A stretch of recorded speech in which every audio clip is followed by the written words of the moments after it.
సంచారీ భావాలు ఏంటంటే,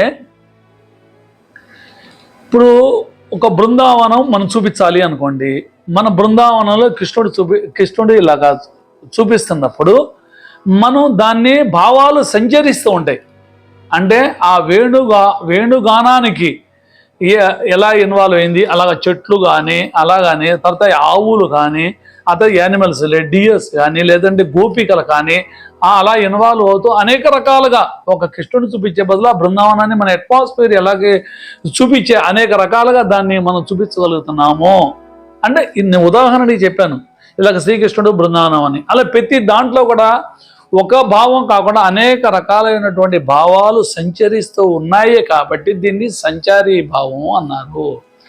అంటే స్థాయి భావాలు వచ్చినప్పటికీ మనకి 9, సంచారీ భావాలు వచ్చినప్పటికీ 33. ఈ శాస్త్రం చూస్తే మీకు తెలుస్తుంది శాస్త్రం అంటే ఏంటి అనేది.